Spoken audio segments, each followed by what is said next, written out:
Mcb. There she goes. All right, got it. I got the message. Yeah. All right, well, we can get rolling. Welcome, everybody. The meeting's being held via Zoom due to the continued pandemic precautions under the governor's executive order granting such virtual meetings.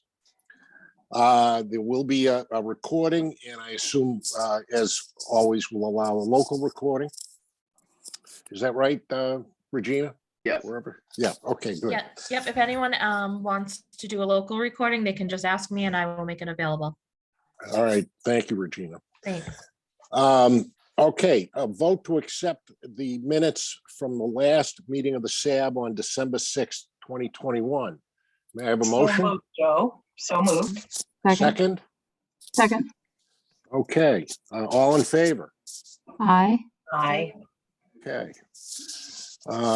Welcome to non-SAB members attending the meeting. As we have been in the past, we'll hold questions and comments until the end of the meeting. And as always, would appreciate that the content of those comments and questions surround the agenda items that have been spoken about today. So welcome, everybody.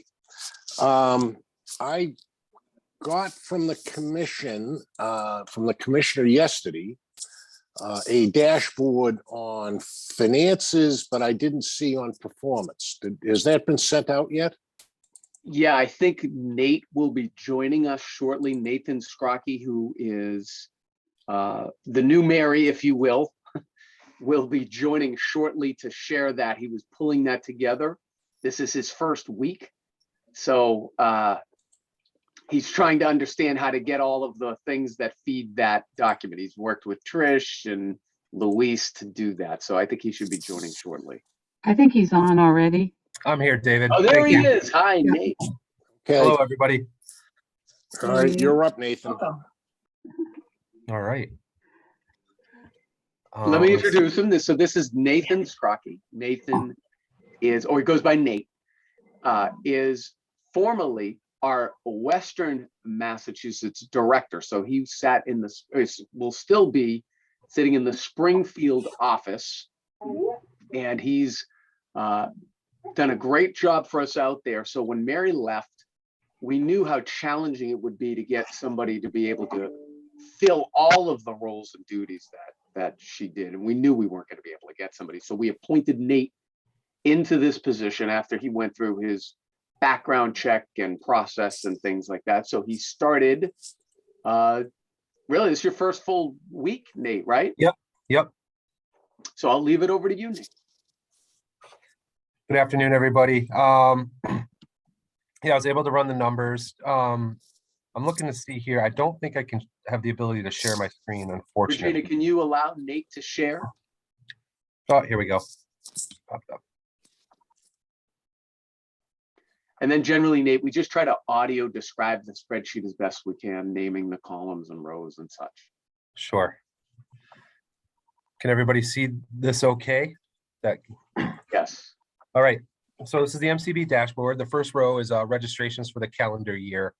It goes through the total number of registrations from 2020. 2020 was 1,063. 2021 was 1,243. And so far, as 2022, we have 245 that are either registered or in the queue to be registered at this point. So does that 245 include everybody that's been registered and everybody that's in line to be registered, or has a registration process? It's everybody who is either been registered already in the calendar year or who is in line to be registered coming up. So Is far, there a way to break that down? Is there a way to break that down? I'm sure there is. Yeah, I could probably do that. How would you like to see it broken down? Well, no, I'm just wondering how many we have that are still in line, because I'm continuing to get, and thank you, Nate, for being so responsive to my emails and phone calls, but I'm continuing to get frequent requests for assistance around registration. Yeah, I'm sure I can break that down for you and send it out to the group. Okay, of that who's- would be who's still great. waiting. Yeah, that's no problem. This is, So are there continuing issues, Nate, with the registrations? There's, I don't think there's any issues. It's just more of just getting through the process and understanding the process, and we're working on it for sure. this is Susan Foley. I think one of the things I would suggest for the SAB is that we try to keep the numbers comparable. So if it looks like prior to this year to date, I'm sorry, you might have scrolled down a little bit. Can Oh, we sorry. back up? Thank you. It looks like you were getting about 100 new registrants per month. Yep, I think those numbers before were completed. Right, so I would suggest we just look at completed registrations for this metric to see if 100 per month is still the rate that you're doing, and not do the ones in the queue for this measure. So we Sure. keep them comparable. If folks want to know how many are in the queue, we do that as a separate thing. Yeah, I can do that. Yeah, because as it looks right now, it's your numbers have doubled of registrants, which isn't really what's happened. It's that there's so year to date, the number of completed registrations, so we can just compare, is this going up, down, staying the same? Got it. Is 2022 year-to-date calendar or fiscal? Calendar. calendar. So Susan, this is Kim. Are you recommending that we add a line that says registrations in process so we capture the other number? I was thinking, no, I was thinking we just look at completed registrations. And if I'd you like want to to see know, that, and I think what Amy just said kind of warrants being able to get a better handle on how long I understand there's a registration process, and it's a process, but I think it would be helpful for us to see sort of how it goes from registration in process over to completed registrations. Is it a matter of weeks, months? How long does it take in process? What does that mean? yeah, I think that would be a different measure. So I'm just suggesting that if you want to follow the process of registration, how long it takes to register, that's a different measure than the one that we should track. Completed registrations per month to see if that's going up or down. If you want to track the length of time between when someone attempts to register and when they get registered, that should be a different table. Right. So I agree, it's important that you might want to know that. Yeah. I do think one of the things that when we originally were working this through with Mary was that we want to keep the data effort minimal, in a sense of what's the dashboard, what are the key things we want to follow, and what's readily available, so that it's not a big effort to do this chart every month. So if it's easily attainable to get the number of people, when they, how long does a registration take? Or what's the average days or something? I think, Nate, that would be good to find out from you is that easily accessible to you? Yeah, I mean, we have a general handle on, if I can interject. We have a general handle on that. And I thought we had talked about that before. We could talk about it again. There's basically 3 different types. I mean, we try to stay consistent on everybody, but there are reasons sometimes why different people get handled differently. VR, for example, if someone is coming to us new as a new consumer, and we recognize that they're engaged in employment activities, we have a rational basis to work with that person as quickly as we can. So that person will try to speed that up, because we know the data indicates that if you can stay employed, stay attached to the workforce, your likelihood of staying attached and staying employed goes up and is higher than if you disengage or leave the workforce or quit or whatever, or get discouraged. We don't want that to happen. So there's a rational basis for which to treat that person in a quicker manner than someone else. We're not playing favorites. Again, we're making that rationally determined thing. The second would be for like a medical reason. Sometimes the doctor will call us and say, look, such and such needs to go in for surgery and they need to do this, that, the other. Can you move them up in the queue? We move them up for that. But every time we do that, what we're doing is we're making the general list longer. And then place on top of that other calls that we get from legislators or vendors or SAB members or whoever the case may be. Again, all of that then makes the quote unquote general list grow that much longer. So we Yeah. try to balance it. We try to be as consistent and as uniform as possible. So I had a quick question that, and I thought I had the data, maybe not. What were the registrations in 2019?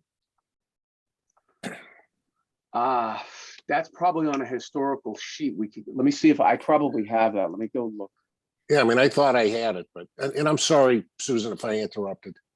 No, it's okay. I mean, I'm just going to advocate for, if we have a dashboard like this to give us key metrics, we need to be careful that we're not continually adding more and more that we can't compare across. And so I would suggest, if one of the questions is, how many days do people spend in the registration process, that we just look at that. For the commissioner's point, whether it's a long experience or a short experience, there may be a good reason for it. It's not necessarily a quality metric, but it might be good to be able to follow what's the average number of days that people are spending getting registered, and seeing if that's getting better, getting on average, not for any particular case. Right. Yeah, this is Amy, and I agree with that. And I understand the priorities and the need to balance things with the commission, but we also have consumers who are waiting for, who are specifically waiting for registration to be completed so that they can qualify for the SR earmark. So that's yet another category. And so, I understand that there are competing priorities. I agree with everything that's been said, but I think we really do need that, because as somebody who's on the front lines of getting a lot of calls from consumers, I think it's really important to get that so that we can be realistic too in what we're telling consumers when they ask us, because they are. Would you feel comfortable if we maybe tasked or requested Nate to do some examination of how he might be able to capture that issue in data that you've got ready access to, of how many days what's the average number of days that people are spending in the registry? I think that's a great idea. And again, I don't want to put undue burden, and particularly Nate, knowing you're new, but it would be helpful, I think, because we'd be able to then give some kind of a estimate, to consumers. Yeah, that's no problem. Thank you. I mean, what some of the members of the SAB are hearing is that people are unable to get registered. They're unable to get registered. They're unable to get services. So what I'm trying to do is square that, which I guess there's no data on it. It's people get phone calls. Square that to how many people you have in line, or is there an issue with people even starting the process? Yeah.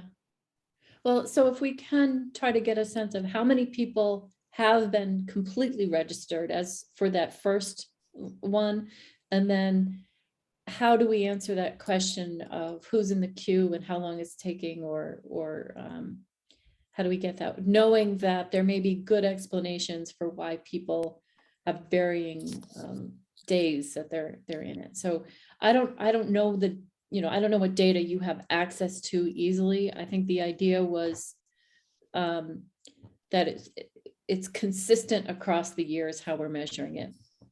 Sure. All right. So open and SR and SRC cases. for SR children, the SRC cases, currently 866. That's a change of up 61 from the last time the report was run in December. SR adults, 1,745. That's 160 less than last time the report was run. And DBES, 996, and that's an increase of 3. Open VR cases. For VR adults, 674. That's a difference of 2 less than the last report in December. Pre-ETs is 177. Again, that's a difference of less than 2. And then transition youth, you can see the number we have here is 23, which is 127 less than last report. And I have to take a look at that further. I'm not sure why that number, the 150 number, is as high as it is. I'm not sure if it included DBES in there or not. So I'm going to take a look at that further and get back to you guys on that number. It just obviously seems a little wonky. All right. And Nate, you'll send this to the SAB, the Excel. Yeah, we'll get it to you all. Absolutely. Closed SR and SRC cases. We have SR children and SR adults here. We have, these are calendar year new ones. So we have 3 for the children and we have 71 new ones so far this year for adults. Just to give you an idea, last year there's 119 children and 1,449 adults. So obviously still early in the year. Same with the closed VR cases. Last year we had 145 that were closed successfully, and then 80 others. Right now we have 5 successful closures early this year and 8 that have been closed for other reasons. And then support services, we're right around where we should be for that, with 141 people receiving support services so far this year in January, as opposed to last year we saw close to 1,700 total. And like David said, I'll be sure to share this with everybody going forward. And if there's any thing is that you might want the information presented differently, let me know. I can adjust that as well. All right, so Susan requested to show completed registrations, and then as an aside, those that are in process and an estimated time for getting registered. If you could insert a column, if you go up on the above to the top of the sheet, Nate. Yep. And insert the 2019 registrations. Yep. And get this spreadsheet out to the SAB, and if you could look at the reduction in youth in transition, that, you know, hopefully that's a mistake. Yeah, I don't know if it was a mistake on how it was reported before, or if it's a mistake on how it's reported to me now, but we'll figure that out. Any other questions from the SAB? Yeah, one thing I would suggest, given what MCB is trying to do with self-employment, that perhaps one of the closure, when you've got status 26 and other, perhaps just tracking any self-employment. Now, I know that might be very, very low right now, but it does seem like it would be good to see if you're seeing an increase in that this coming year. I can add that. Thank you. All right. But you're not going to see an increase in the coming year, probably, because we are still developing those. And as you know, on self-employment, we have to hold on to that until they generate enough income to make it a viable closure, or reach SGA. So therefore, I wouldn't expect to see. We're just talking about these projects now and getting things developed and getting the training and getting in place. So if we're talking about the federal fiscal year, I wouldn't expect to see too many closures. Maybe we're lucky we get one, but I don't expect to see that many. Well, that would be good to even see one, but maybe we should track it as goals rather, or status rather than closure. It might, since you're putting a significant amount of effort into self-employment and e-commerce, is there a way to see what's happening on that? If you can't see closures right away this year, is there maybe that's something, Nate, that, could we try to see if you've got like 5 people that are interested, or somehow seeing a way to identify if you're seeing a bump up in interest in that. It's a lot of effort you're putting into expanding self-employment. Well, Yeah, there might be a. yeah. Go ahead, John. the number is going to be small, and I think we can track that through the plans. So yeah, we should be able to show a number in that way. Yeah. Cool. Yeah, we know, we understand it. It's a small initiative, but it's a cool one. It's important. Mhm. Okay, we'll add that too. Nice meeting everybody virtually here. Nice All meeting right, thank you for your time. Thanks, Nate. Good job. And thank you, Patricia. All right, Commissioner, before we get into some of the specific areas, do you have any general updates that you can give us? Well, it's a nice segue from what Susan was just mentioning and we were just talking about. So we had a great meeting the other day with the National Industries of the Blind. I had gotten together with them. I think I told you this was probably a year ago, John, maybe more. And so that's where it really, the idea started. And then we started fostering it. And then we did our reallotment project that indicated about the small business enterprise opportunity and things like that. The for-profit business enterprise. And then I took it to John. John started brainstorming. John's been working behind the scenes with people from NIB. And I think, John, what do we have? 55 different consumers kicking the tires on this idea? Well, we had 55 people attend the seminar. We collected, we had people stay after, and we collected 12 actual consumers that said they'd be interested. So we're currently in the process of reviewing those, and we're going to reach out to them. And I spoke to NIB that they have an intake process that they go through. So after we do our screening with these folks, we will move them over to NIB. They will do the intake process that they follow, and then they will make the final decision which consumers they will be able to work with in the program. And when you talk about working with consumers, John, is that training them? Is that the promote?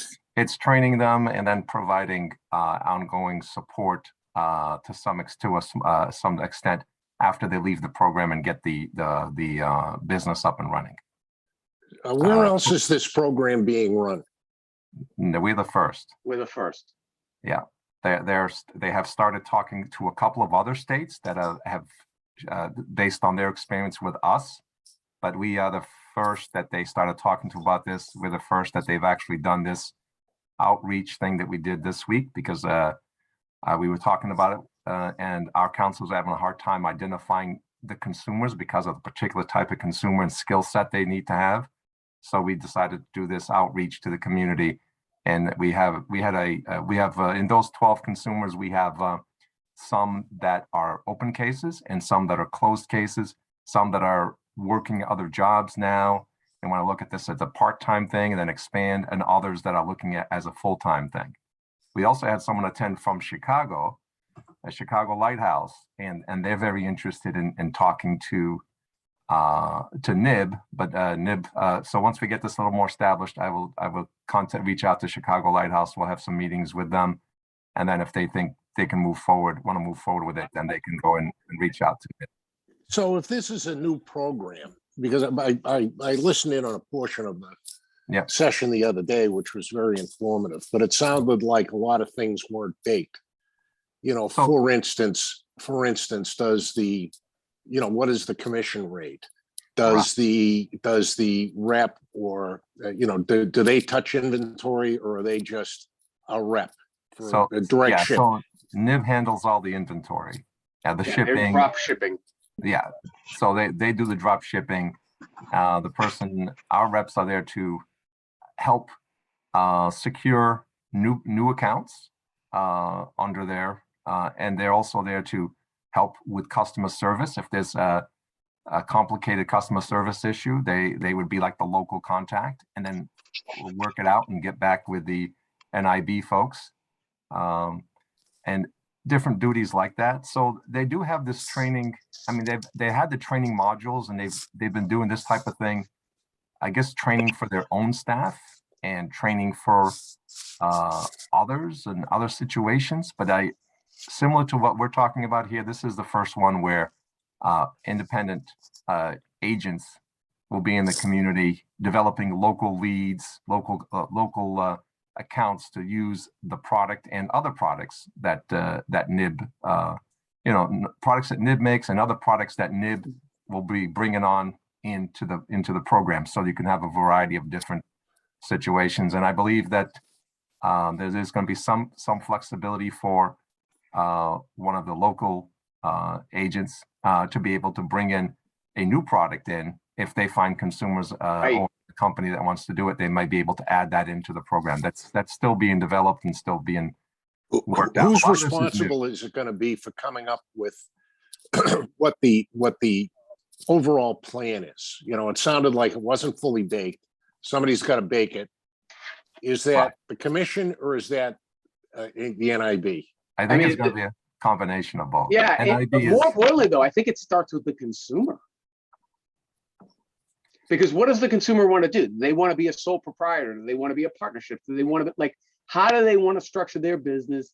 Are they prepared to invest, a significant amount of money and time, or do they want to start part-time? So I think that all depends upon the nature of where they want to begin and how they want to end up. And so we'll work with them on that. National Industries for the Blind will work with them on that too. But there's got to be a how-to manual, and then how somebody comes in if they want to do it part-time, full-time. Yeah, they have the training.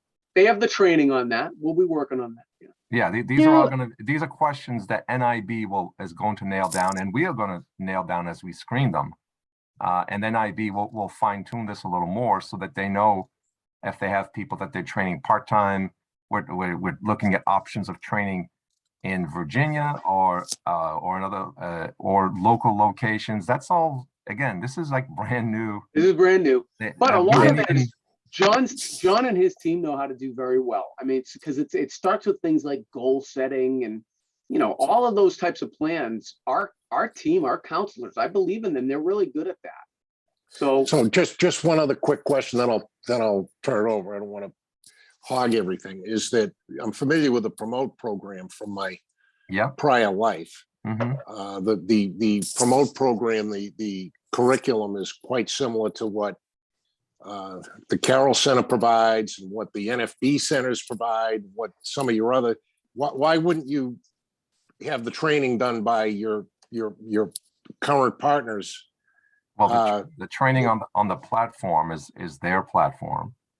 Other types of trainings, and they are talking, we haven't got to that point where if NIB is going to do the entire thing or if they're going to contract out to others, or this is all like, now that we know we have consumers interested, now we know that we're going to build what needs to be built. So before we didn't have any consumers at that point. We had concepts and we had ideas that we thought about.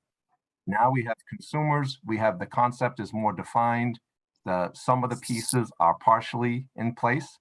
Now we're going to go they're not looking at training folks until like March or early April. So over the next several weeks, we'll start pulling everyone together, get these things in place. They'll do the screening to confirm that we do have individuals. And then there'll be conversations with that they need to have on their side and we need to have on our side to bring this all together into a program. I mean, I'm familiar with this. I mean, we developed a Project Share, first agency in the nation to do that. We went off Project Shared onto Employment Now initiative. Following exactly the same process. We're finding that the consumer need, and then we put things in place to meet that need. So basically, we're doing the same thing here.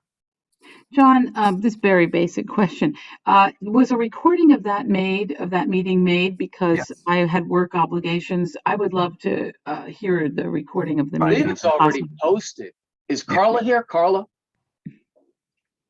Yes, hi. Yes, the recording is available. This is Carla. It's on our website at mass.gov/MCB. And if you scroll down on our homepage under recent news and announcements. Okay. I will look for it there. Yep. Okay. It's available. Can I ask, this is Susan, can I ask a question? What types of business and industries are being considered? When they say becoming self-employed to do. As far as product? Yes. What are the Yes, range of? it's merchandising the entire NIB catalog. So they cleaning supplies, janitorial supplies, office products, garbage bags. There's a whole They got like list of- 10,000 SKUs. They got a Yeah. lot of products. They have a ton of stuff. Anything that the They got government, fire hoses. Yeah, Exactly. they do. anything the government is buying is available. What they're going to do to try to, obviously, we're going to try to narrow down a group of highest selling products and to make that available. But if customers have requests of the local agent for certain products, they can check to see if NIB has that available. If there's a demand there, then they'll, for more than one or whatever, they'll add that into the mix to make that available to consumers, to the buyers. So therefore, we're going to try to again identify the most selling products that are purchased by offices or different building supply, cleaning supplies, and then we're going to move on from there. Again, it's we're sort of trying to target what Massachusetts customers would like, and that's going to be a little bit of trial and error Because and tell them why, Joe. experimentation. That's helpful. That's helpful because I was just trying to get a sense of, this is not a self-employment initiative for, say, someone who wants to be a computer programmer as an independent contractor, but it's for someone who wants to sell merchandise that NIB has access to. This particular initiative is specific to this, but we do have a self-employment program that I forwarded to Commissioner a project this morning that we're looking at for a consumer who started to develop a nice business. So yeah, we are looking at other projects, but there's a lot of ideas. We just have to sort of go through the folks who have ideas that look like they're making it work and maybe we think can work with support. And so this online merchandising concept, based on Amazon and other eBay and all those sort of things, we will try to develop it on a platform that's accessible, and we'll let folks take a chance at it and see if it works. No, And thank it's you. also- That helps It's me also low understand. investment on their side. We're not asking them to invest a lot of money because this concept is sort of being pulled together. So there's going to be, obviously, they're not going to be charged outrageous rates. I mean, the commissions haven't been determined yet, Joe, because there is really, NIB is selling these products directly right now. So But they're selling them directly through nonprofit agencies. through nonprofit agencies, and Right. I guess Yeah. I guess you can go on to NIB.com or whatever and order something, buy it directly, I believe. Right. So Yeah, not but I all think of the their revenue products- the revenue goes back through the NPA. But Right. Not Yeah. necessarily, not necessarily. Not all of their products are the same. Some are third party, some are sponsored, some are produced by blind workshops, NIB and blind workshops. So that's why the commission structure varies, because it depends upon The product and the product and all the different, there's actually, I think Steve had told me, Steve Bryce, I think they have an algorithm. I want to say there's like 9 different components to the algorithm that like indicates what the actual commission would be. So right. it's So that has similar. It's similar to Amazon or eBay or any other e-commerce thing. Yeah, no, thank I- you. That was helpful to understand what, because I think for those of us who are not so familiar with the NIB endeavors, that it was helpful to understand what the scope of it is. I fully understand you've got other self-employment initiatives going. So it will be good to track how it evolves. Are you all keeping kind of a running diary of what happens so that it can be replicated or improved over time? Okay. Yes, and out of the 12 that we have interested right now, I'd be pleased if 1 or 2 sees it through to profit. That would be great. I mean, I hope all 12 do, don't get me wrong, but we understand that entrepreneurship may or may not be for everybody. And particularly at first with e-commerce, it's really tough because it takes a while to get a foothold. Like you really got to land like one or two big clients, and that's hard to do right off the bat. So I think it's like perseverance to figure that out. And then if it can happen though, it can be lucrative and it can be really good because it can be like a passive type of income. Like if you can get somebody to consistently order from you and you only got to check in on them once or a month to see how things are going, that's a good gig. I think that I mean, Brett, I think when we to had maintain- Ferguson Industries, I mean, we had, so yeah, we had made contact with police departments and different city halls, town halls, but there was we didn't have to call back. If they liked the product, they would be placing those orders, calling us to place those orders. So we're looking at if people are happy with the orders that are being provided through this program, that they're going to go back on and order, and they don't necessarily need to call the local agent. They go onto that website and they place the order, and it'll be connected to that agent. And only if there's an issue do they have to get involved with them. An order mix-up or an order gets lost or something, but leaving that agent more time to go and develop other accounts and be good, so that the more you can bring in. This is B2B, right? Yeah. So the more you bring in, It's mostly B2B, but it can be consumers. yeah, it can be consumers, it can be individuals. All right, but kind of two things, and then we can move on. And this is a good discussion to have, I think, just to kind of bat it around and continuing discussion is when you start getting into consumers, you're starting to get into collection and remittance of sales taxes and all sorts of minefields. Yeah. And then the second issue on B2B is, I don't know of too many B2B businesses. I know there's a lot of online components where there's not touching that takes place, because if somebody's getting it for a dime and they can get it for 9 cents, they're going to get it for 9 cents. Right. So we'll just leave it at that. And if there's any, we can just continue it. I'm fascinated to see how this develops. Yeah, I'm very familiar with that, Joe, because we saw that happening with the products from Ferguson, especially the pens, all the time, where if it could be had cheaper, it was being taken advantage of. I remember those pens, John. We bought a lot of them. Yeah. So Joe, this is Susan. Just to point out that there's those of us that are not so initiated in the language of NIB and the work of that. So B2B is business to business, correct? Yes, it is. I'm sorry. Yes. All right. Thank you. Yeah. Good to have someone on the team that knows all this stuff.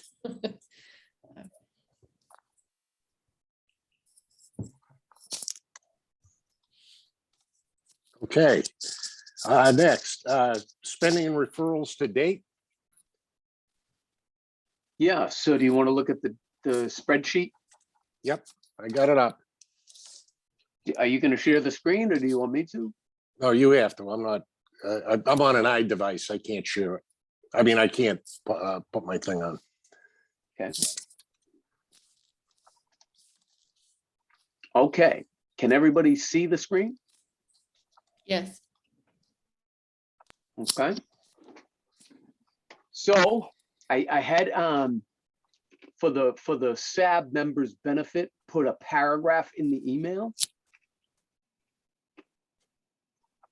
Did you get that? Were you able to review that? Yeah, I got it. Yes, thank you. So, And I appreciate you getting it to us before today. okay, great. So for the public, column A is the state budget line item appropriation account number. Column B is the description of it, is what it's called, right? And then C is FY20 accepted budget. Column D is the FY21 H2, which was the governor's offering. Column E is FY21 revised H2, after it went somewhat through the process. F is with the overrides by the legislature. It is the numbers that demonstrates the overrides by the legislature. And G is what we have year-to-date expenditures of the budget. And then, hold on, let me, there is a column over here. If you go to all the way to the end, to column Q, that is the FY22, which is the fiscal year that we're in,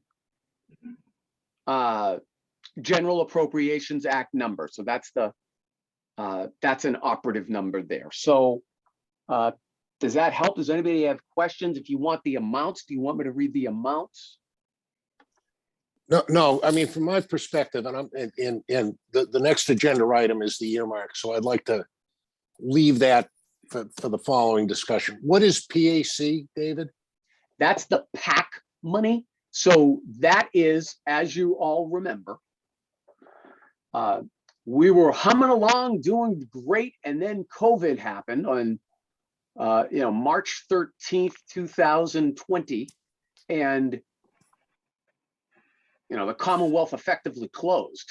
So that's the extra 850 they packed into the budget. Correct. So Okay.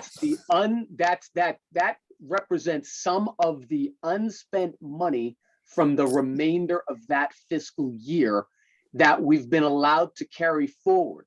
And for the public's benefit, for each, we operate on fiscal years that begin on July 1 and end on June 30th.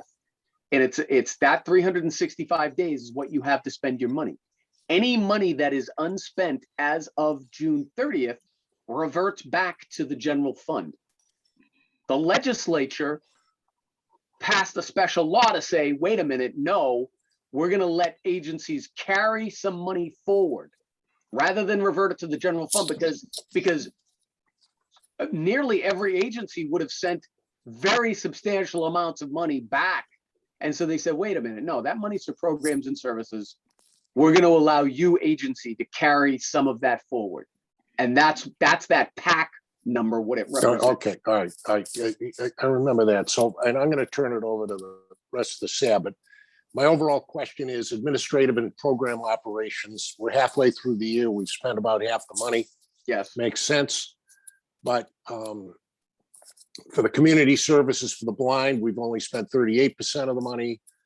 The DBS and turning 22, 34% of the money, and Voc Rehab, 27%, which would lead to a concern. And I know all of the TIC earmark has been spent. There's a concern that this money won't get spent before the end of the year. Do you have enough referrals? Do you have enough registrations? Yeah. Do you have enough FTEs? Yes. Yes. So while I would say the percentages there make it seem like we're slightly behind, remember, there's a lot of money that's encumbered there. And John, I don't know if you want to come back on and speak about that, but there's a substantial amount of money that's kind of caught up in the process. And so we're trying our best to spend every last nickel that we've been given. We are optimistic that we're going to be able to do it. Some of the challenges around that are that while COVID has subsided, it hasn't completely gone away or lifted. So there's still consumers with concerns that maybe don't want to fully engage as they would have previously. There's elements of that, so I think I'm optimistic that we're going to be able to spend it all. We'll know better in the next few months. We still have 5 months to spend it or whatever. So go ahead, John. So just some information so on the VR side, we never spend the VR grant in 1 year. It always takes us longer than that. Most agencies don't spend VR grants in 1 year. That's so a 2-year that's why RSA allows you to carry it over for a 2-year period. So also depending on the large, the large amounts of funds going to community providers, the census is a bit down lately on that, but hopefully that'll get back up. The number of students going to college, the number of training programs that we out of state and in state that are available. Some of those are a bit restricted, so I haven't been taken, but the amount of funding is available and will be available for anyone who needs any VR services.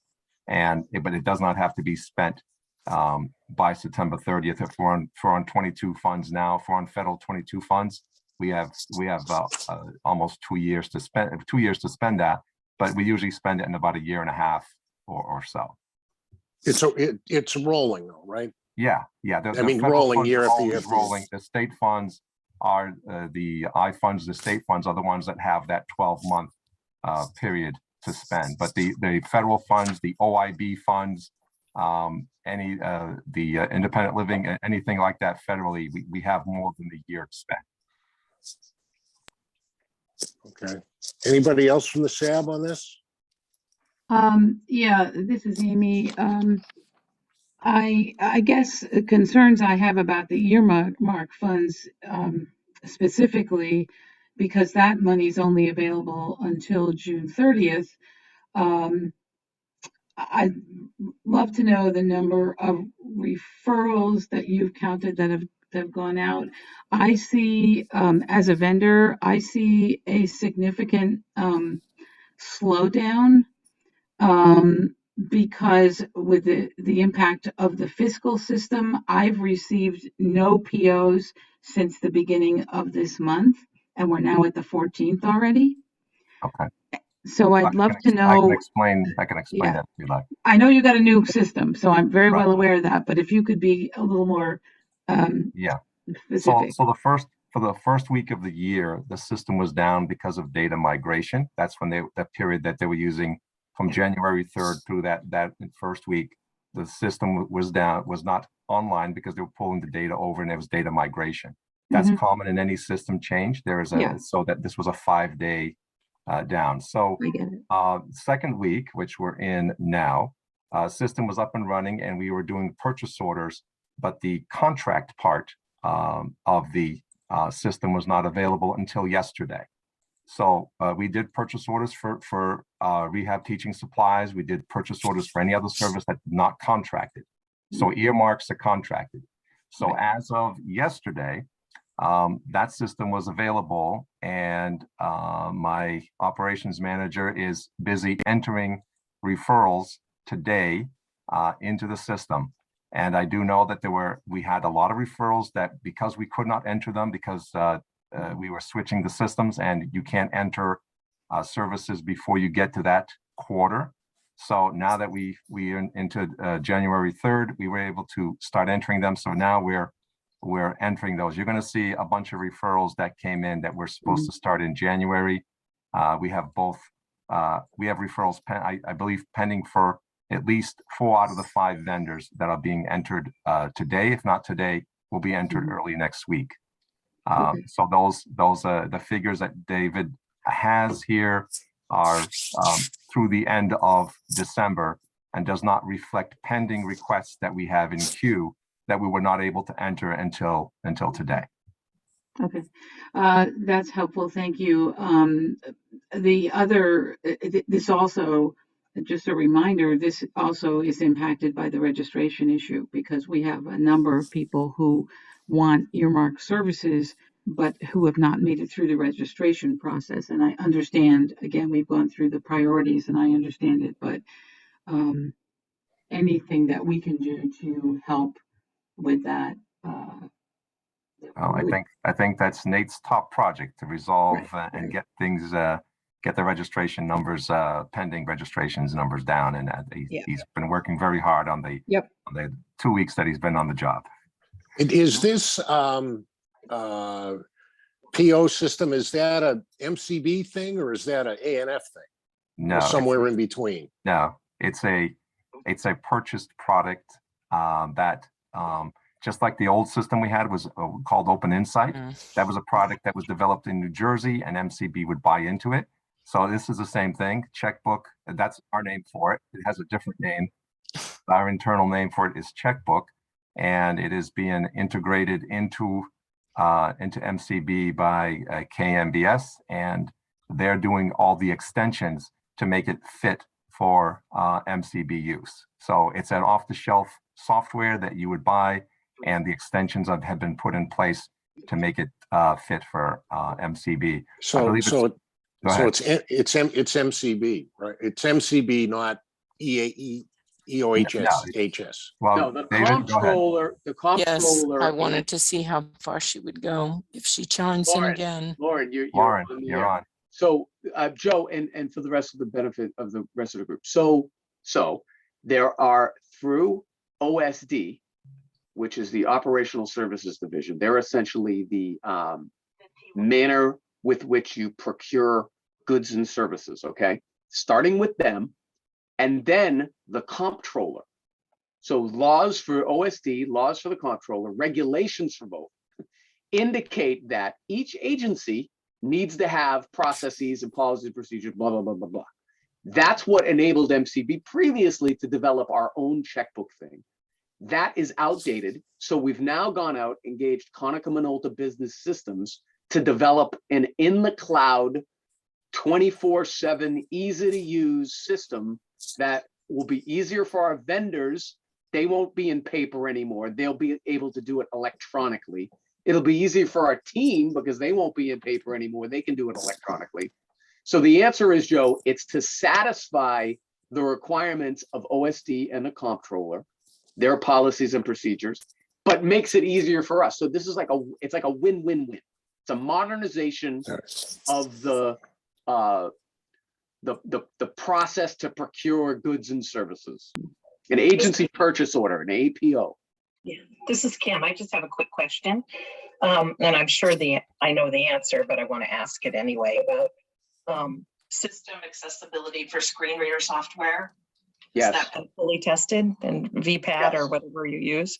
Yes, that's primarily, or that's a big part of why we went with it, because we know that OnBase is already accessible. I actually worked with them when I was at MOD to do that. So their native code is very accessible. It does then need some tweaking. We have done that. Evan Silver and other people on our team have worked to ensure that our staff is going to be able to use this tool. So it's highly accessible. Great. Thank you. That was the answer I wanted. So it was very good. Yes. Thanks. You're welcome. Yeah, no, it's good. And quite frankly, I mean, that it helps because now other agencies are getting wind of that. So they're starting to do it. All right, so question that we've had hiccups with the implementation of the new fiscal system. I guess there've been some registration issues. I wouldn't say any hiccups. No, the new fiscal system's going well. These were scheduled. The migration period was a scheduled period, and the contract part was scheduled because they couldn't get that going until the purchase order system wasn't in place. So, but there was there's some scheduled. delays in transition. Right. Is that what I understand? Well, they were scheduled. There was sort of scheduled delays, though. Okay, you can call it. Okay, that's what. Rollout. Yeah, I'm not being critical. I'm just saying. Yeah. Okay, and then I mean, we pushed it back a week, and I think much of that had to do with the nature of the calendar, how it fell, because it was around the holidays. okay, Can we- and then so I was surprised, and I'm going to turn this back over to Amy. That through 6 months, only 30,000 has been spent on the earmark. Okay. Yeah, I mean, Do you want me to clarify that? go David? ahead, John. Yes, go ahead. Okay. So when you say spent, Joe, that's the word. It's been Yep. paid. It's been paid. Okay. The better number to look at is what's been encumbered. Because obviously we've been using the paper system. Maybe that's going to be it's going to speed up a lot on the payment side now that we're going electronic. So what's been paid to vendors is the 30,000. I can tell you that what's been encumbered for vendors, including that 30,000, was 155,000, and I think that Cheryl has in queue to put into the system another. I didn't do an exact count because I didn't know it was going to need it for this, but I would say there's probably another 50,000-60,000 of services there that are going to be going into the system in the next several days. But we really shouldn't say much beyond that. We do have, but really we do can't. have, we need to be appropriate, and we do have vendors on the call here that I want to be respectful of. Right. Well, we're not asking for anything by vendor. We're just trying to get a sense because there's an overall Yes. concern on the part of the SAB and some of the consumers kicking back to some of the members of the SAB that the earmark isn't going to be spent. And so this is very helpful. I can't tell you if it's going to be, the earmark's going to be spent or not, but I can tell you that as long as referrals keep flowing in, we have plenty of money available to meet them. And Yep. I think all the vendors are reaching out. All our consumers are reaching out. MCB is doing a joint project with the Bay State Council and the National Federation of the Blind Massachusetts to continue to spread the word that these services are available. So Yes, Carla, has that date been set yet, by the way? Sorry, John, to interrupt, but I know we were working on setting that date. Yes, it has. We have set that date for February the 16th. That is a Wednesday from noon to 1:30 with Bay State and NFB Massachusetts. And I think messaging will be forthcoming, Carla? Yes, we actually approved that this week for posting. And so communications will start for that internally and externally next week. Yes. It's been posted on the website. Would AARP Massachusetts give you any help? It's funny that you mentioned that. So we just had a Region 5 meeting where Mike Festa was our guest. So we've been working well with them throughout the years. We continue to have a good relationship there. Our regional directors are, John, I would say they're pretty well connected in here to get the message out that if consumers need services, to come calling. We're actively trying to find them. The vendors are trying to actively find them. So we're trying our best. Right. And just to chime in again too, Joe and Commissioner, this is Carla. All of the participating vendors, all 5, are going to be a part of that information session virtually as well on the 16th. Yes. So all of them have representation and will be sharing information about the programs and services that need to take place before the end of June. All right, good. So I think we're good. We're having one of the I saw two large referrals pertaining to a particular vendor that finally has been placed. So I think there'll be a lot of encumbrances going on over the next several weeks that will consume a good chunk of that money, and we will keep looking forward to bring more people in. It's depends on what the need and what the demand is and what people are willing to do. Additionally, I think we just came through the holidays, so that the weather's not that great. COVID's been surging, all that stuff. I think when we get to nicer weather with less COVID, invariably we'll see an uptick. So we're only looking at this funds did not become available until mid-November. So we've actually done fairly well at encumbering and getting the services in place to spend that amount of money. So I think we're going to have a good run here, and we keep encouraging the vendors to keep reaching out and our staff to continue to reach out. Every meeting I have with the staff, I'm like, spend. This is Amy. Can I ask a related question about that? And that is, I know that we had a lot of cautionary discussion about the procurement of laptops and so forth. And I know that in other kinds of situations, there is an income limit around folks getting equipment procured for them. Is there any thought to changing that policy given the availability of monies under the earmark? Well, the biggest problem that we're having right now is actually finding the computers to be purchased. We have been waiting months to get computers in here. We finally got some in on the SR funds, and so we were able to get those folks get the word out, and they're going to be getting their training soon. But that's the big problem right now. It's a supply issue. It's not that we have plenty of requests, but it really is a matter of getting these computers in I understand size. it for, I understand that, but what about things like ORCAM or, which I know is very expensive, or even iPhones? So we Just so we as have a a couple of them. we have a process for those types of products that although individuals are asking for those products, that's a $4,000 device. I understand. And we want to make Case by sure that case. now we have no problem with someone getting the training. If they can get their hands on a device or have a demo device, they can get the training. Yeah, But no, I understand that. It's just that I know okay, that there then are issues around that. even after the training, then a referral has to be made by the case manager to our technology unit, and our technicians have to evaluate that, Mhm. see if that's the product that's the best for them, and not the best. I mean, that will do the job they want. If we find a product that can do that job for that task for a lot less, Mhm. then the agency will recommend that product. If it gets the job done that they need done. If they're looking to read books or read documents, Mhm. there's many other products that are much less than that can read that product. Sure.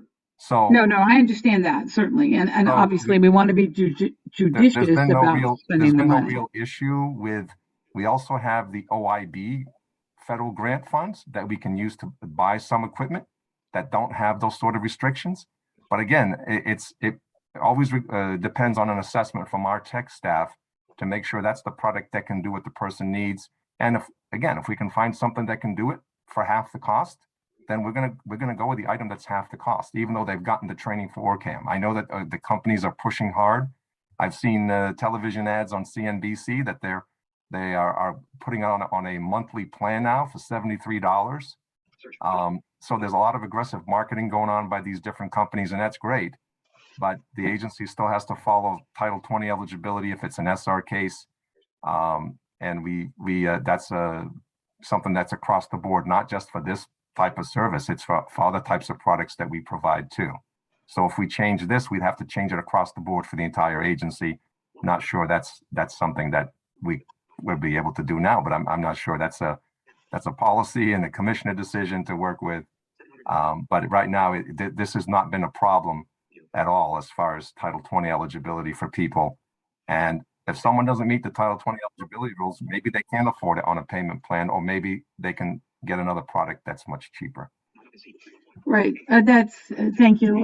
The other question I've heard from consumers is video, like portable magnifiers. What about those? We hand those out like candy. Yeah, I was just going to say, we've been Okay. which ones in particular? We've been Put them giving away by record numbers of 50 and 100. Mhm.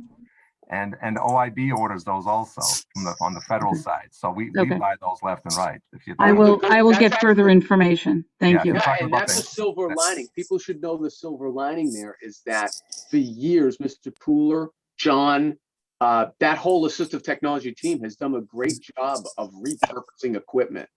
And so now I think we're down to finally taking like our last black and white magnifiers offline and replacing those with new, because we have been repurposing machines over and over and over Sure. and over. I think now we've really modernized many of the magnifiers. Yeah, and some of those have come to end of life. So we are replacing them with other newer, and we have a great partnership with the VA that we're picking up a lot of units from veterans. We get calls on our main line, folks who have passed away. Some are ours that we recover. Others are consumers that purchase them, and we take them and repurpose them to back into our consumers. And we purchase.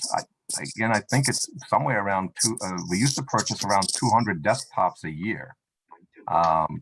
And combining with what we had in the field and combining what we're having returned, that more than met the demand. We had such a backlog of CCTVs waiting that we had to use a room downstairs at 600 Washington Street to stock them all.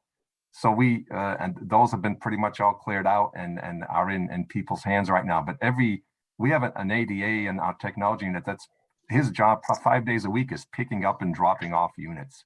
So we're moving a lot of those around. If they're talking about the handhelds or the smaller CCTVs, again, we buy those by the 100 and get them out to folks who need them. And I know that OIB also buys them in quantities that meet what they have requests for. Joe, I have a question about the finance stuff, if Mhm. I can interject. This is Susan. John, you've mentioned, and I think the commissioner has mentioned, and Joe, you've requested each meeting the aggregate encumbrance number, and we're still not getting it. So I'm wondering, is that something that we can get next time and for subsequent meetings? You've mentioned that spending is not sufficient to understand what's in the queue. So can we get the total aggregated encumbrance rather?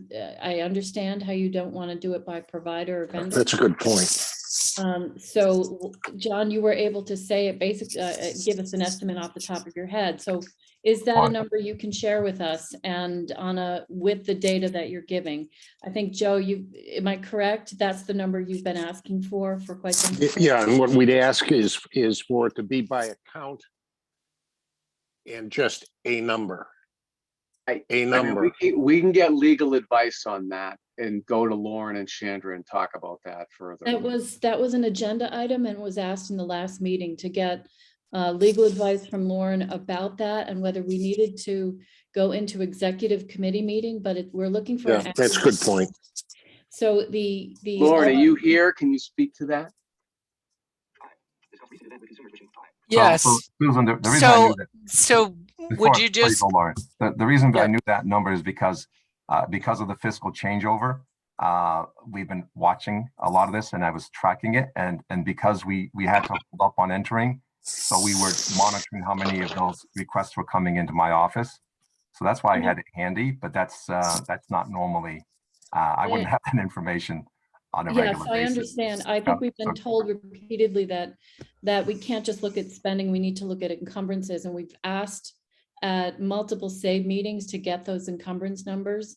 And we're told that we couldn't share that publicly because that would have implications for individual vendors. So the question is, what can we receive as an aggregated encumbrance number by account in an open public meeting? What needs to be gone to an executive meeting, which is the second option, and then what's not available to us in either situation? And I believe during the last meeting, we asked for Lauren to give us an update on what the rules were there. And that we've also consulted the open meeting law folks of what we're supposed to be getting, and financial data is definitely something that is shareable. And so I guess, Lauren, what are the rules as you see them? well, And first of what do all, we go into when you're asking me this question in the last meeting that we talked, I asked you about it and it was not the encumbrance that was focused on. So now you're asking me if it's the encumbrances, and we asked for the range of items, including the encumbrance. right. At one point you did, the last meeting that we spoke about, that was not the particular issue. So I will have to go back to discuss this with Chandra and find out. John is giving us a particular figure.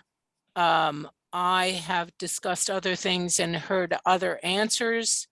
Not that John is incorrect, because John would have the most up-to-date information, but I want to clarify what it is exactly that you're requesting. And it, I'm trying, so it appears to me that what it is that the SAB is requesting now is encumbrances to date for each account. Each account. However you, I would assume an encumbrance is a PO has been cut. PO has been cut. So So I'm asking John, that's the definition from the commission's perspective. It's encumbered when the PO is cut. See, no, and that may be where the definition gets cloudy, is because John may have one understanding of what it is to be encumbered, and under the financial law, encumbrance may mean something different. There's not a financial law. It's financial practices. Well, under all of the guidance that they receive, under the policies that they have, So those are the things that I would want to look to. But you are looking for where POs have been cut. No, we're looking for specifically that X number of dollars has been spent. Checks have been cut. Right. Got it. That's easy. Yep. The other one is the commission makes commitments to spend by account. However that gets defined. And in most instances, under generally accepted accounting principles, it is when a PO is generated, funds are encumbered. You've made a commitment.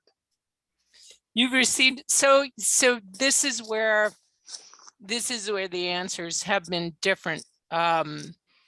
And why I want to clarify, because if you've got a certain amount of money in an account and you have determined that you're going to spend X amount of dollars, your contract will fully encumber the amount that you're proposing. So this is what I have to check on for. All right. So you're looking for where someone has submitted a bill and we've written a PO. No.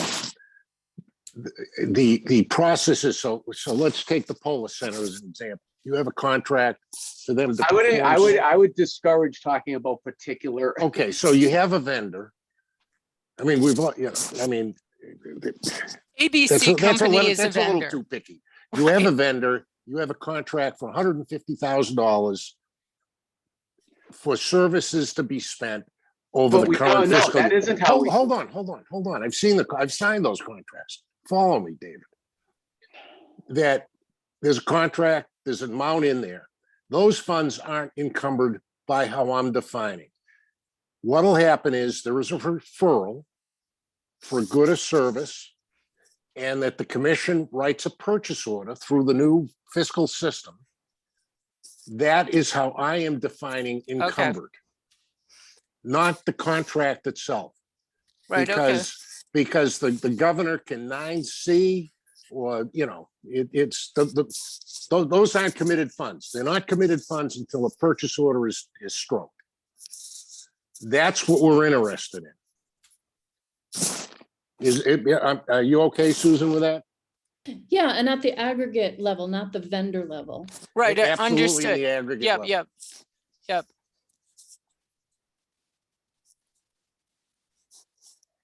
Okay. It's an internal discussion, and then I can let you know. By next meeting, Well, hopefully. I mean, Hopefully, what I would ask, by the way, is whatever your answer is, please state chapter and verse under Mass General Law or whatever, not that somebody's made a decision that we shouldn't have it. I'd like to know. Oh, I totally statutorily. understand what you're talking about. Okay, I thank do. you. Thank you very much. I was going to ask about the phone, what the situation is with the phone system. I know there was discussion previously about a new phone system. Can you give us an update on that, please?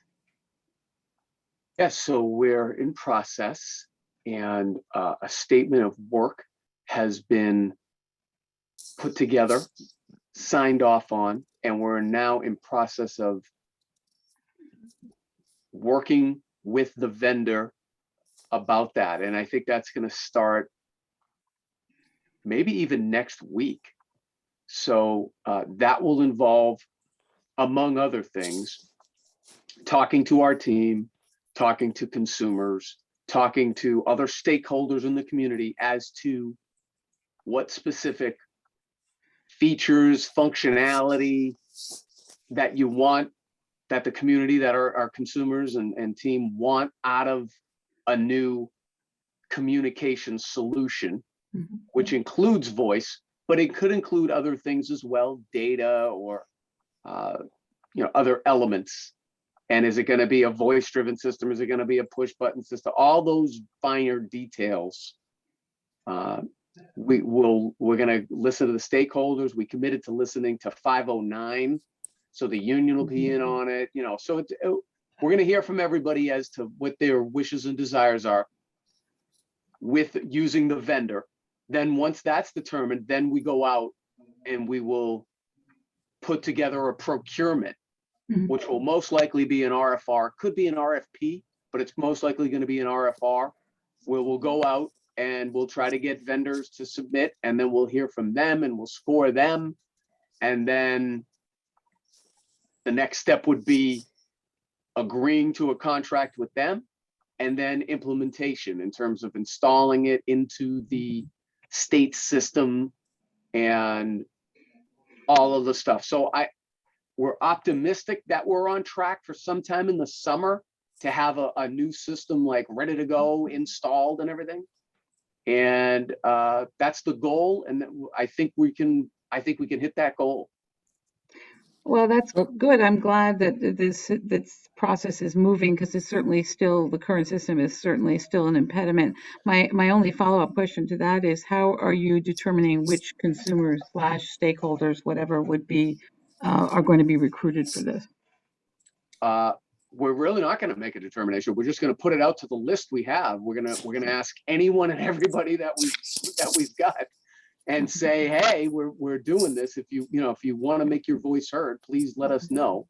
Well, if it's helpful, given the situation that I'm in, that our consumers have been talking with me about, if I would be happy to assist in any way possible. Yeah, thank you for that. And I mean, I think the inherent challenge we have is, at the end of the day, that the systems are what the systems are, right? And so, can there be some customization? Yes. That's one challenge. Another challenge is trying to get the spectrum of users satisfied that we have. We have some people that very much want the latest technology. They want to be able to text. They want to be able to, do voice commands. We've heard from others who love push button and don't want anything else. And so that, those are two contradictory things. And there's a lot of people in between. So when we had the original system, half the people complained about it. Yeah. We went to the other system. The other half of the people complained about that. So it's kind of, we're going to try to get to as big of a consensus as we can get to provide as simple yet complete of a system as we can. So I had a question that is there a resource somewhere in the Commonwealth of Massachusetts that works for the state, that is an expert at phone systems, that can consult with MCB on helping it define the specs and evaluating the RFRs? Or are you going to hire a consultant to help you do this? Because I mean, none of us, none of you are experts on phone systems.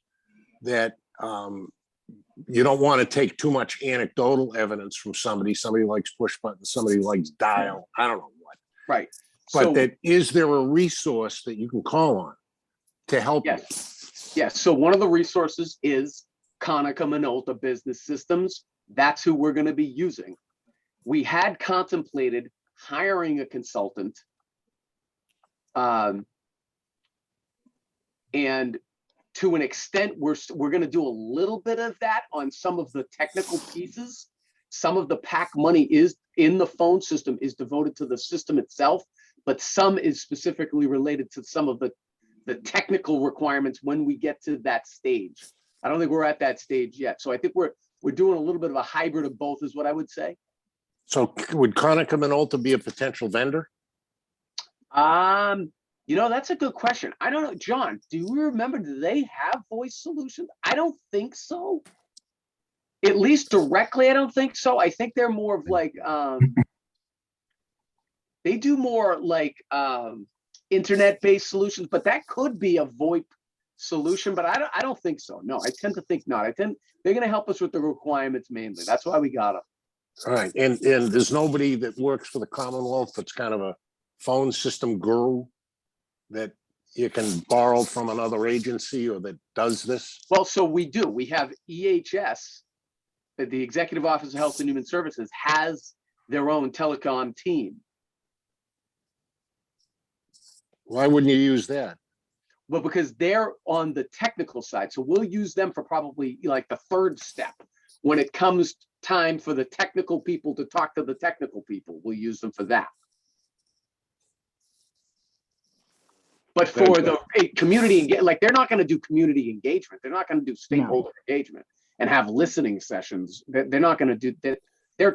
They're people who know how to do cabling and parallel. Right. My only advice is there should be somebody that understands the nuances of telephone systems when you're talking to stakeholders, to understand what is doable and what isn't, as opposed to people that are not expert in it, in trying to make a system that's going to be all things to all people, which might end up being no things for everybody. You know what I mean? That's my advice. Yeah, got to get. Well, we have our Secretariat and Agency CIO, and our agency CIO is Brian Chase. So he has filled that role, and he has gotten us internally some demonstrations. I don't know if Regina or Carla, they were in on those, but basically some demos so we can get our arms around what various systems capabilities are and the difference between IVR and, you know, these other things. So give us like a little bit of a cheat sheet so we have some idea of what we're talking about. But that's a lot of what KMBS is going to do too. Mm-hmm. Thank you. That's helpful. I only have two more questions. And one is, given the changes because of COVID and the Omicron situation,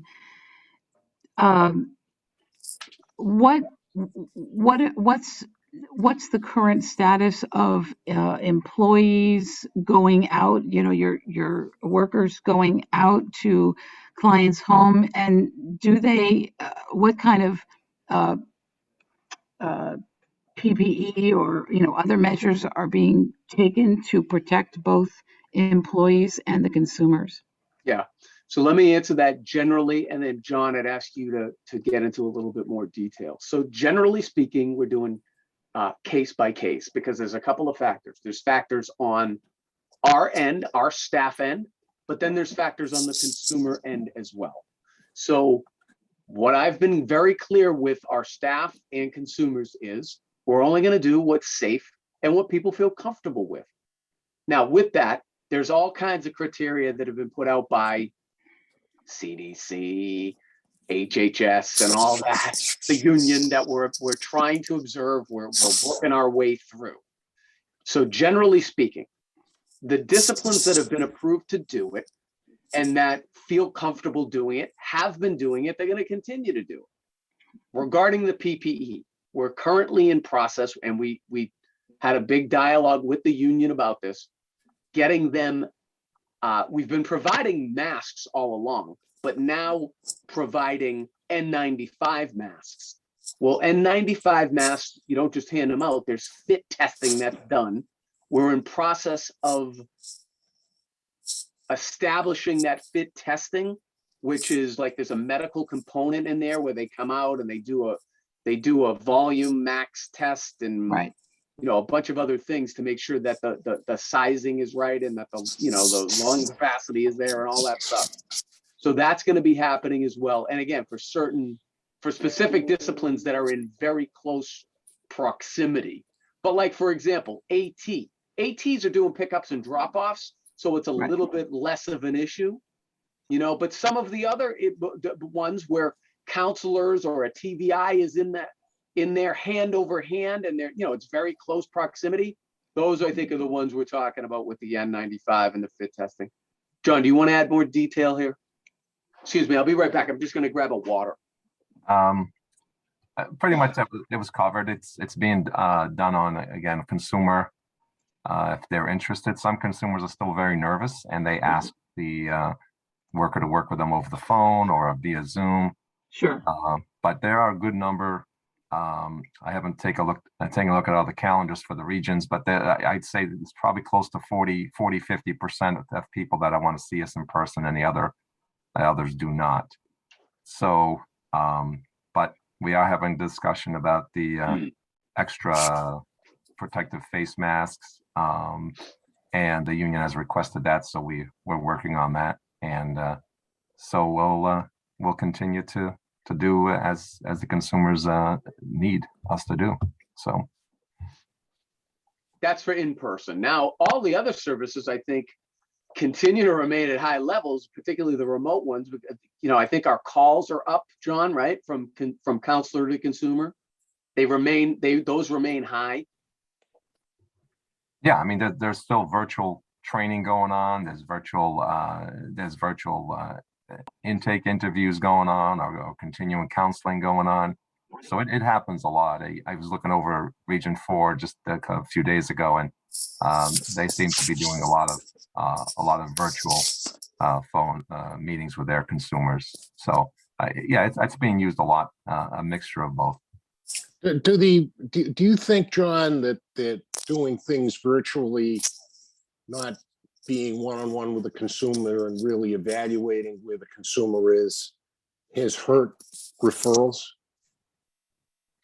Well, no, the referral is made to the RT and mobility. I mean, it's almost a No, let me take a step back. go Referral ahead. for more services. So an example, for the technology for the earmark. So the counselor isn't able to really appropriately evaluate the consumer because they're not with them. Do you think that is stalled anything?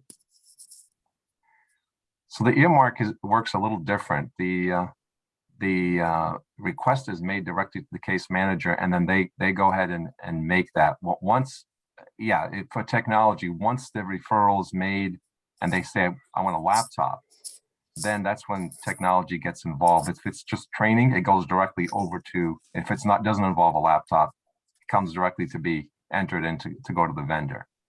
So yeah, technology, I don't think, I mean, they're able to evaluate the consumer as much as they can. Would it be a more substantial evaluation if they had the product in the client's hands and the client could work with it and show them what they could do, or how they type, or that sort of thing? Possibly, but I don't think it's hurt referrals. I think the number of referrals to technology has been steady. I don't think that the number has changed at all, coming from the social workers and the VR counselors. Okay, thank you. Yeah, their caseload numbers appear to be the same, and I see closures still occurring. Jobs being completed, and a lot of that. But remember, a lot of the referrals going is for low vision equipment. So those either with our ADAs dropping it off, and then the tech going through with them over the phone, and they can get that they can see what they're seeing on the screen, and they can see the knobs and where they're touching, so they can tell them what to turn. So a lot of that is, since substantially portion of those referrals are low vision, I think the assessments are pretty good. I think this is Susan. Joe, I mean, maybe one of the things is that the comprehensive needs assessment that I think PC&G did indicated that outreach to rural populations or ethnic and racial communities that may have been underserved, that MCB was looking at that as a goal or an initiative, and a virtual world may have further distanced or implicated or disadvantaged certain communities more than others. And I think that might be something to consider, how the comprehensive state needs assessment and the ideas of reaching out to people and who got what and who's involved and who's reaching out and who isn't, may be something to consider. Are you getting to rural populations? And it may not be something you can say right off the top of your head. It may be something that you need to take time in some other needs assessment or some other way to follow up who didn't get services during the pandemic or who didn't reach out. And it was that, did that affect certain communities more than others? And I think that was something certainly that the assessment said. I think it's something MCB has a value to do. It would be good to get a sense of it, who's missing. Sure, I mean, we can Yeah, take why that. don't we have that for an agenda item for the next meeting? That's That's good. Yeah, and I mean, for us, how would we find out who is missing? That If might they- be, oh, If they sorry. go didn't ahead, John. contact us. Yeah, I mean, Well, that part of, might be the way the CSNA gave you I think that was, there was an interesting discussion in the CSNA about, Yeah, I we saw looked that. at census data and where people who are blind are, and then you can look at your case management data and just see, you know, are you Mhm. some way mismatched? It's not, I don't mean to say it as a criticism. I think the pandemic may have really had implications for more people, for certain people more than others, and having a sense of it, or even starting to try to peel back that a bit might That be can be a really helpful. nice project for Nate and team to be involved with, and we can help out. But yeah, that be a lot of number crunching and a lot of research with. yeah, I mean, one of the action items that we are taking that we're looking toward maybe expanding is like our fellowship with NECO, for example, where we're providing them a grant to get eye care providers in these rural areas for these underserved populations, particularly like Western Mass and some of the smaller communities in Western Mass. So there's a potential of expanding that. We've looked into that. I think that's part of it, because you need to get people, you know, you need to identify the people in order to bring them into the system. The other thing too, though, is working with other partner agencies, whether they be in health and human services like Elder Affairs, for example, or other organizations that we work with. So yeah, I mean, we're aware of it. We're good. It's, you know, it's kind of, there's not a ton of people out there, you know, so it's really finding in some communities, maybe one or two people. Yeah, and I think just as a thought, the folks that presented last time, Allison, on the outreach initiatives and what you're doing, the CSNA, all that material that you have gives you some diagnosis, some ideas for where it is. And Nate, if I can be helpful in any way of how you might try to get some data or how you might look at it, I'm more than willing to do that. But I think you've got it. I think it's just taking a look at it and finding out, are there communities that were more impacted than others, and what can you do about it? Rural areas, certainly you wonder about, but it's probably of a wide range of people that you might want to just suss it out. And that report was good. I think it gave you a really solid frame. Okay. One more thing, just last thing for me that I had on my little agenda here was, you know, and I know, given the pandemic and given the increase in registrations, as you try to sort that out and improve efficiencies, and I know we may need to carry this over to the next meeting to some extent, but I'm wondering about staff and whether your staff, particularly because a number of cases have to be reopened as well, because people are asking for services who are not open.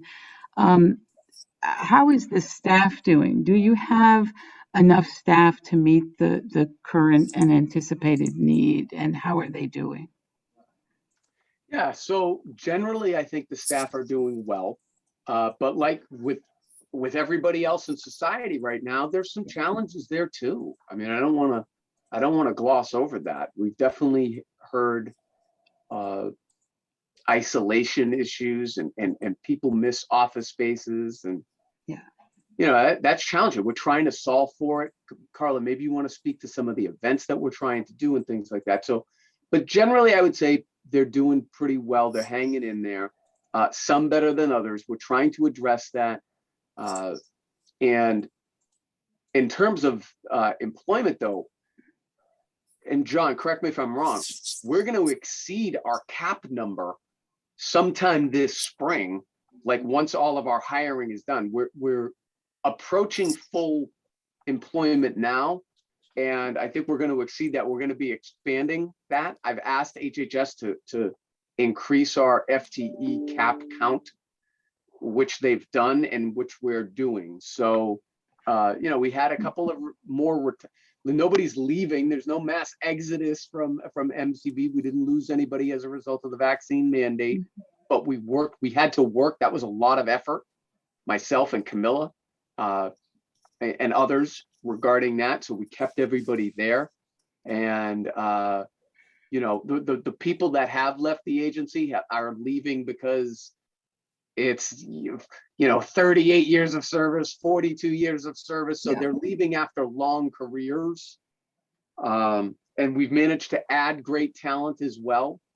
So and thank you. I appreciate your concern for your employees. I guess I was thinking about caseloads and how many people, because it really does vary in terms of how quickly consumers get responded to.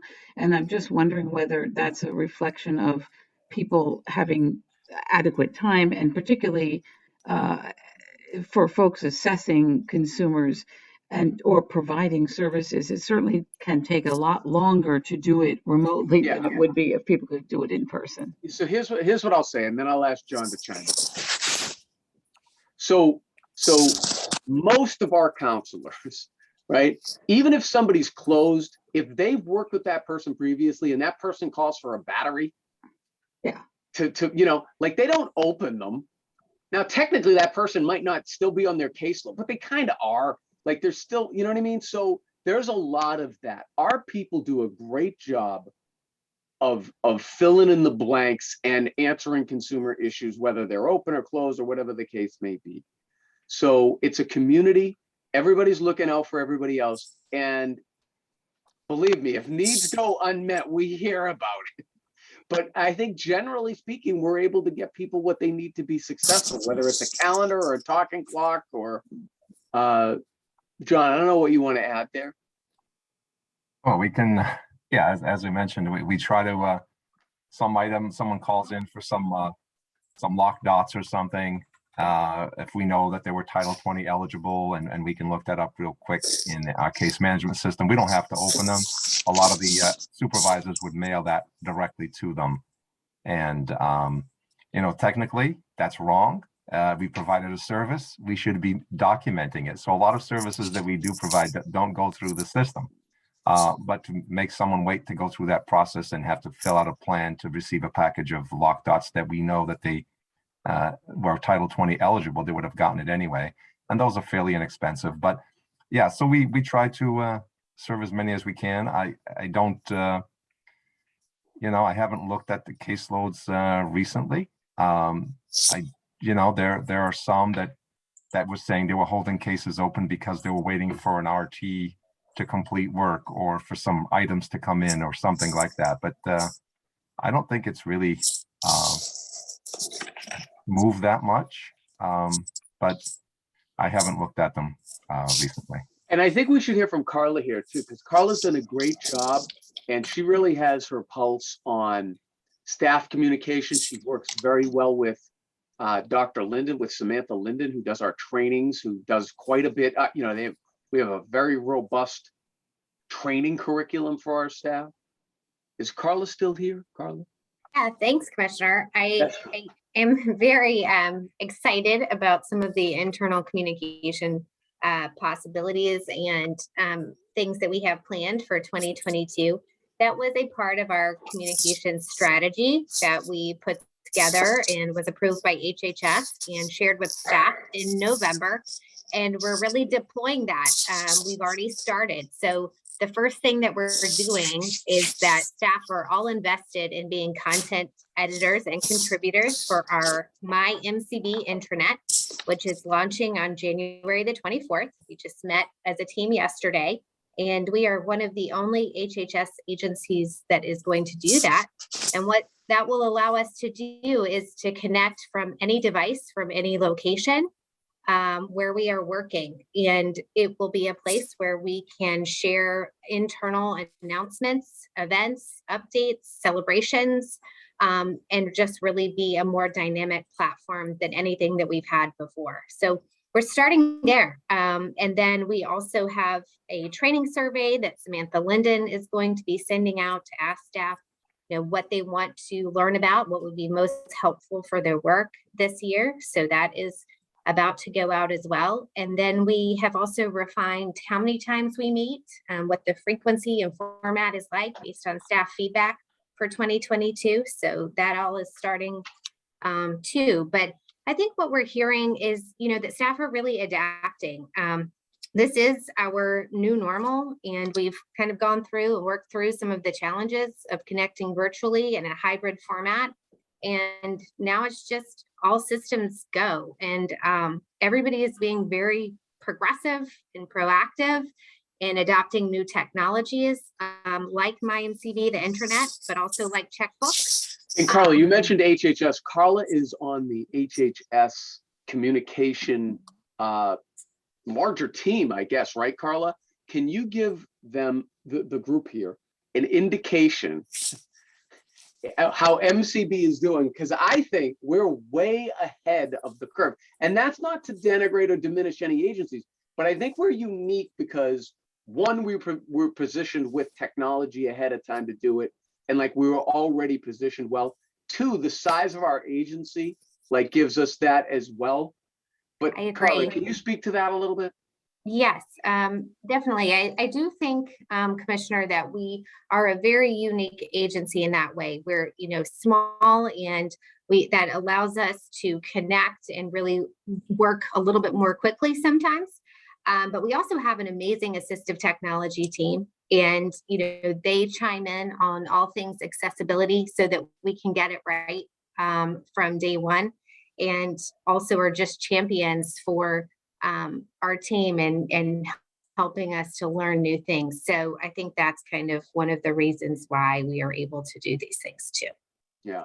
So we're way ahead in adapting to this new normal, as Carla indicated. Thank you, Carla. So Does that answer your question, Joe? I don't know. So David, what can we do to help? Yeah, I mean, I guess with this phone system, you can definitely help make sure we get good input, because we're only going to get one chance to get that right. And that's going to be a big purchase. And that's something that's going to impact all consumers. We want to try to get the best solution possible. So that's definitely something. The other thing is to just generally keep reinforcing that we're open, we're ready for business. If you need services, we'll get them now. Don't wait. Get them now. And so we can get our referrals or continue with our referrals. We're optimistic. We're trying to spend the money as quickly, but still judiciously. I mean, these are valuable dollars. So we want to make sure they're used well and programmed well. And John and his team are thoughtfully doing that. So all that takes time. So I would say just, keep that up. All right. Is there, I don't see any hands raised. Are there any questions, comments from the public?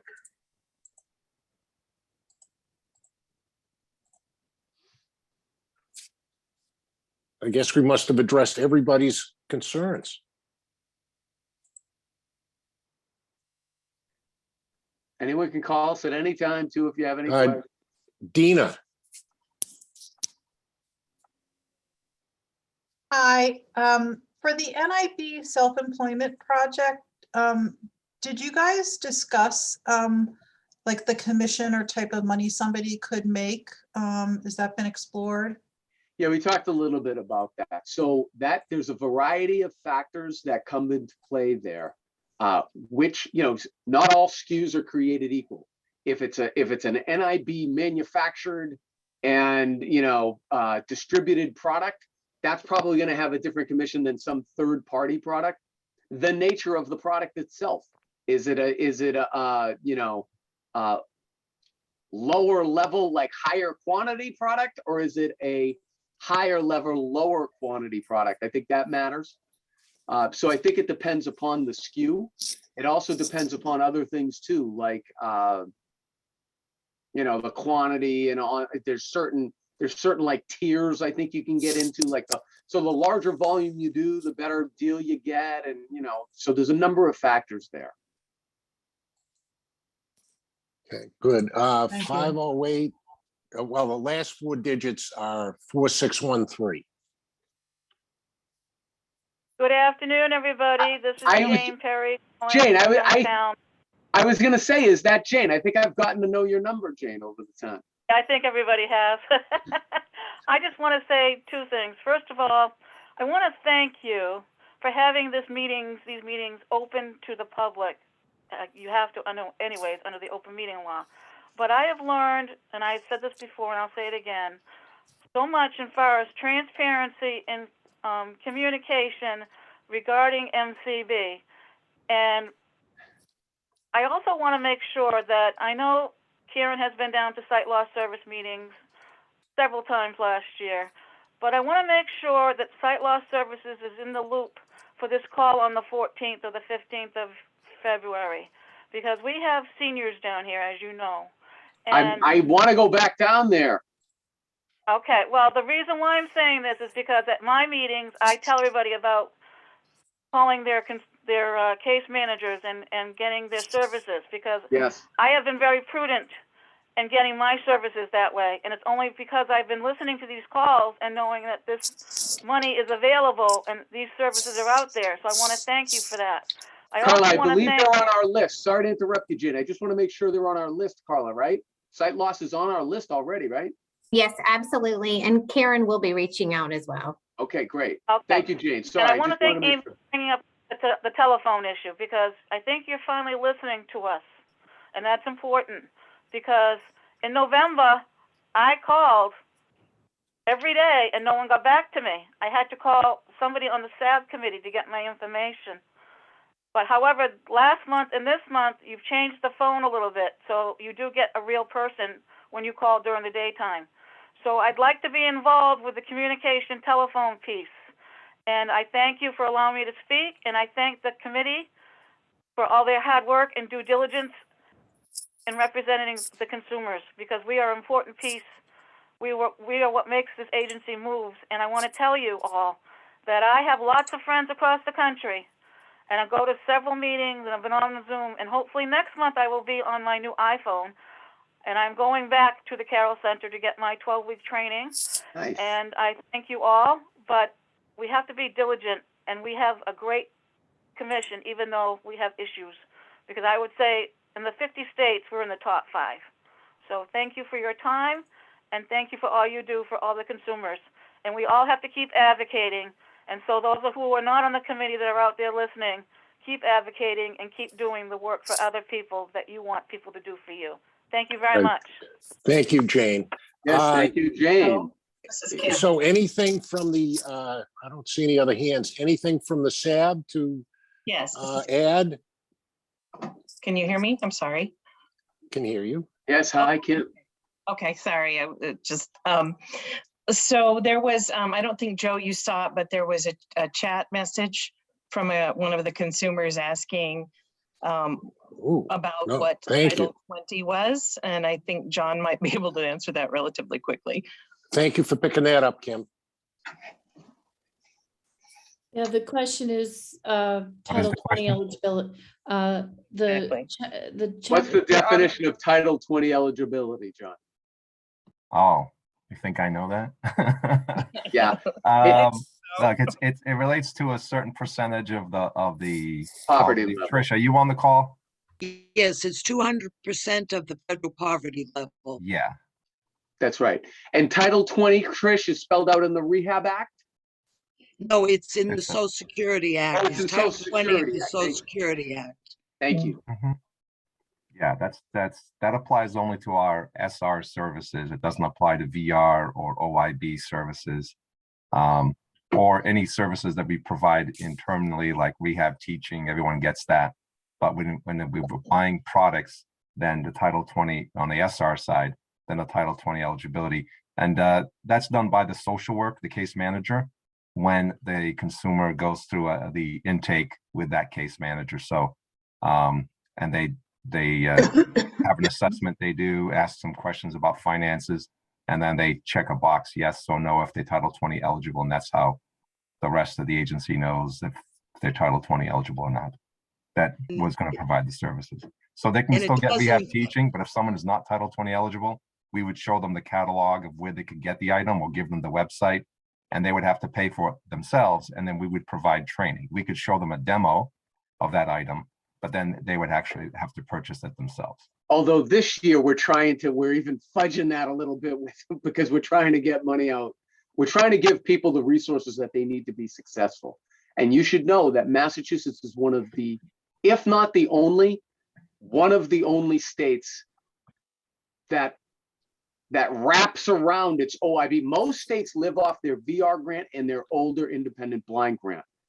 We have those grants, but additionally, the legislature provides money for state money to be able to help blind consumers. We're one of the only states to do it. And to the extent we do it, we're probably the best state. All right, anything else from the SAB? I just wanted to echo what David just said. In all my travels around the country, I am not aware of another state that has services for SR consumers at the level that Massachusetts does. And it's really something for all of us to be very proud of. And if they have some services for the for blind consumers that are on social rehab, it's usually handled by some other agency, and the services are very not very adequate from what I've observed. All right, if folks don't have anything else, I think our next date is February 11th. Yeah. And look forward to connecting at that time. All right, everybody have a good weekend. You too. Hey, Joe, it's Regina. Before we hang up, I just wanted to let everyone know that this is a recurring link. So this will be the same link and the same number for every meeting going forward, unless we have to change it. Terrific. All right, Great to know. thank you. Thank I think you. that's helpful for consumers. Yeah. All right, Thank you. bye-bye. Thank you all. Have a great day.